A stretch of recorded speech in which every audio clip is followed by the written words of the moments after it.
Hi, as you can see, we're back with another video. I haven't been on YouTube for a while because, as you can see in the background, this is my website.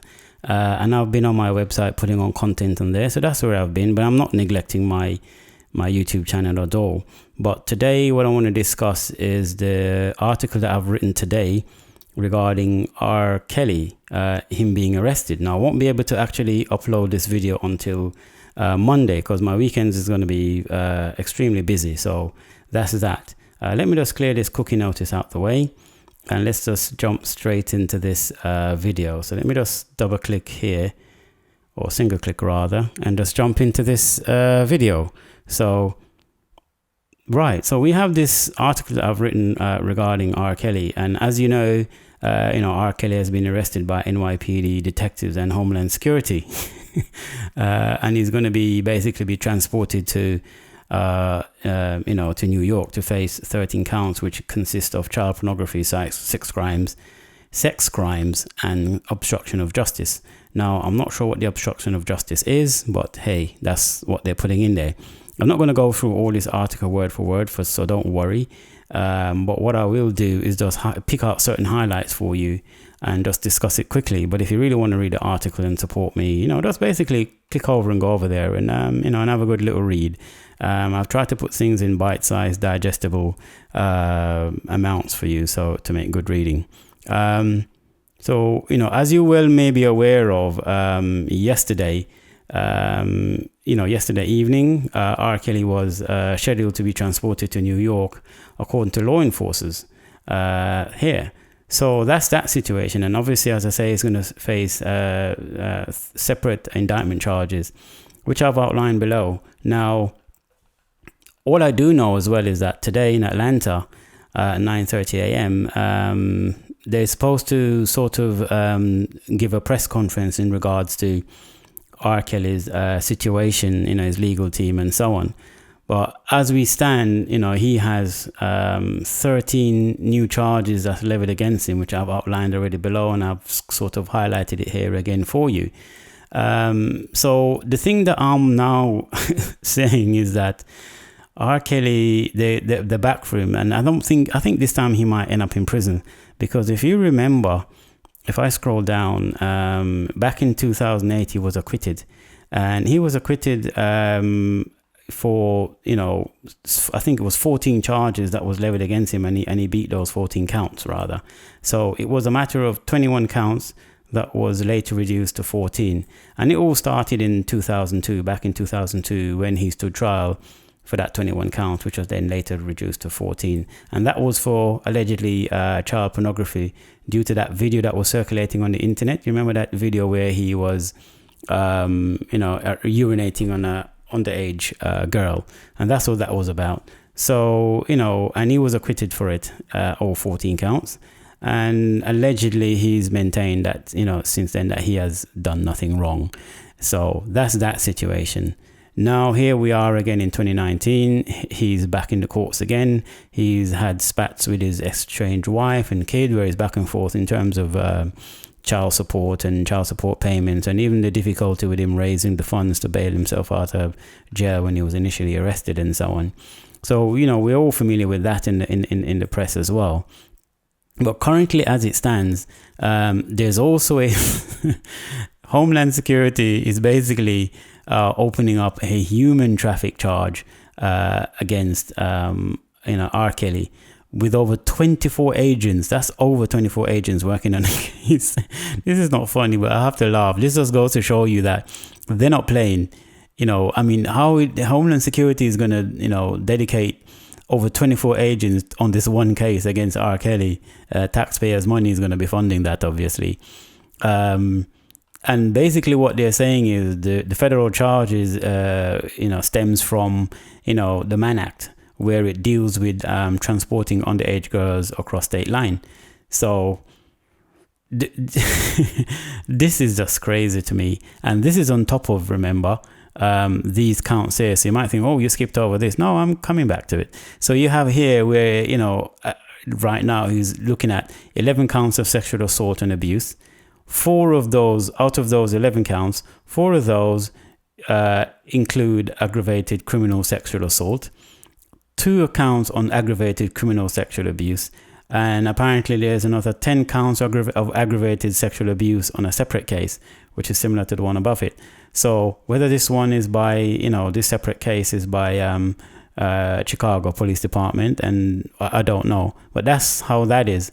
So the other thing I wanted to highlight quickly for you here is, on all the above counts that we're looking at, 2 cases are for sexual assault by force. So in other words, he forced 2 victims to have sex with him. That's rape, really, basically. That's just another way of saying, he allegedly raped the victims. Because if you're going to forcefully sexually abuse, unless you do it under duress, which is still a kind of rape, because if someone doesn't want to have sex with you and you force them to do it, regardless of the situation, it can be seen as rape. I don't know. I'm not, up with the legal situation on that, but that's what they're alleging against him. Then there's the sexual abuse against victims aged 13 to 16, disgusting. And allegedly sexual abused 4 women, 3 of which were underage. So, let me just highlight that for you, at the time that it took place. So allegedly sexually abused 4 women, 3 of which were underage at the time the alleged abuse took place.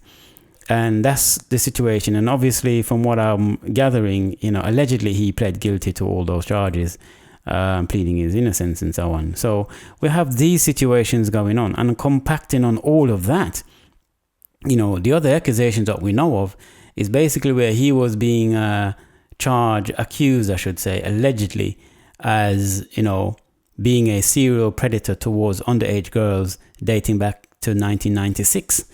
Then there is the alleged allegation against him in 2017, where a woman was claiming R. Kelly had him in an abusive sex cult.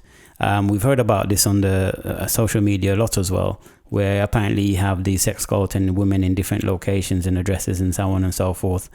And a lot of people are speculating and assuming that if we've heard of the situation with the Savage family, where they basically have been saying, their daughter has been held against her will kind of stuff, and then there's all these rumors circulating that he's got a sex cult going on.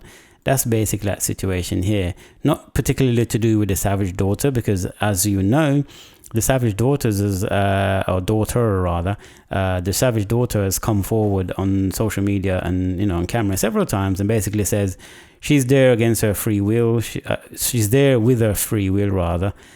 She wants to be there, and she's not been held against her will, and she's not into any cult, and she's not brainwashed, and she's not this, that, and the third. And parents, on the other hand, is saying, no, it's not true. She's held against her will. She's doing what they tell her to do. They're coaching her and instructing her what to say, and etc., etc., and she's denying it. And it's back and forth, and it's clear that the parents and the daughter don't get on. Because, obviously, if that was the case, you'd be running home to mommy and daddy kind of thing, and that's not what's happening here. The daughter is not running home to daddy and not running home to mommy or mom and dad. It's like she's doubling down and defending R. Kelly's situation and saying, basically, he's trying to insinuate, I should say, that the parents is just in it for some media attention or whatever the case may be, or they're just sort of exaggerating the situation. Whatever the case is, I don't know. But it's clear that the parents are not very happy with R. Kelly himself and his team. And I saw that conference where the father had a clash with one of the representatives rather of the R. Kelly team, and he had to basically calm them down and say, listen, he's willing to have some kind of discussion with them afterwards. But I must admit, the whole thing kind of looked weird to me. And as I've mentioned before, you had that case in 2002 where he stood trial on 21 counts, which was reduced to 14, for which he was subsequently acquitted. So there's those situations as well. Now, that's all I wanted to really go into. I don't want to say much more about that. You can read the article and get some more information if you want.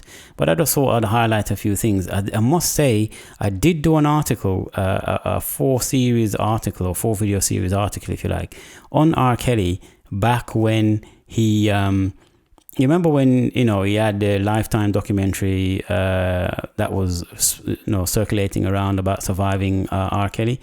At that point I did a 4-part series on my older channel, and it didn't get a lot of views because, as I said, I'm a small channel. And I've since created 3 new channels and separate, because I want to separate the type of stuff I discuss. So actually, let me just jump into it quickly down here for you, just to give you like an highlight. So if I go to my YouTube. Okay, so here we are on this channel, and the videos I'm talking about is not here. So let me just jump into my playlist. It might be in this one here. Because as I said, these are new channels. You can see stuff is up there just over a week and so on. Not many views. But as I say, I'm small, so it's not in there either. That's a good video, by the way, for you to watch whilst you're here. Not here. Oh yeah, we've got an arrow. Nope. Oh, here it is. Here we are. This is the 4-part series I did. Part 1, the wider questions on surviving R. Kelly. Part 2, deeper questions on surviving R. Kelly.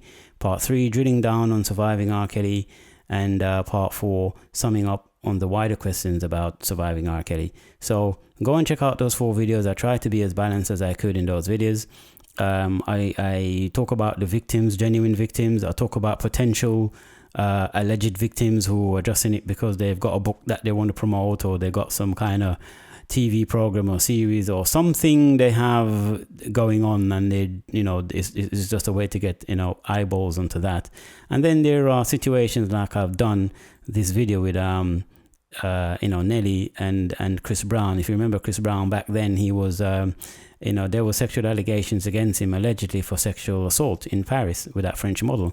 And in the situation with Nelly, where allegedly he had to come to the UK to assist the police department here because there was an assault allegation against him as well. So you have celebrities who are being falsely accused of sexual assault and sexual molestation and all this kind of stuff, which is not true. And then you have situations like R. Kelly, which is, I don't know where to put that in. That is just a muddy, murky waters. And then you have situations where you have genuine victims who have come forward because of the situations they've had in terms of R. Kelly. And you have some who appears or looks on the surface like they're not really genuine victims. They're just there because they have a book that's coming out, X, Y, and Z. I don't know. It's all up in the air. But anyway, I cover everything because, as you know, there are women as well. Let's be honest, that, they grow up, they don't like to, when back in high school, secondary school, you got these girls who, they didn't like to hang out with guys their own age. They want to hang out with the older guys, the sugar daddies, the guy that's got the fancy, the BMW and the Mercedes and the gold chain and the money, and they could be their fathers. But those are the guys they want to hang around with, and then they pick him up from school and so on and so forth. And, and those are the guys they want to hang around with. But then you also have some guys who are just downright pedophiles and creeps, where they could be the girl's daughter, but because she's young and naive and susceptible, they target her, give her some McDonald's in Kentucky and whatever, and rope her in, and it's all different. And it sounds crazy for me to say that, but there are some young impressionable girls who there are situations where all it takes is a Kentucky meal or a nice fancy restaurant, and it's done. I mean, that's the case with some adults too. Not all, 99% of women are intelligent, mature, and know what they're doing and know what they're about anyway, and they can stay clear of situations like this. But then you always have that 5 or 1% who is not that way inclined, and those are the ones that are vulnerable. So let's be clear, and I try to cover all that in these 4-part series. So if you get some time, you should go and check it out. Subscribe if you want, etc. So that's all I'll say for now with this. So let me just close this and be back onto my website. So just a quick note before I go, as I say, I do a lot of articles. I write stuff on entertainment news, mobiles and texts and so on, and videos. So some of my videos, not all of them, I'll link to them in here. So you'll see them in here. That's a very good video to watch. So is that. These 2 videos are, well, this one in particular, I think is a very good video to watch, and so is this. So, I'm going to think all my videos are good. But, put it this way, as a content creator, there's some work that you're more proud of than others, put it that way. And then again here, I've got a good video. This is another very good one, When They See Us Now. I put the now because, it's basically when they see us, but I put the now because, just to do it really. But it's basically about when they see us. And there's some good articles in there as well. Mobile, same thing. Tech. So, when you get a chance, just go and check those out for me. And, and just basically take it from there. So take it from there. So with that said, I want to end it here. So thank you.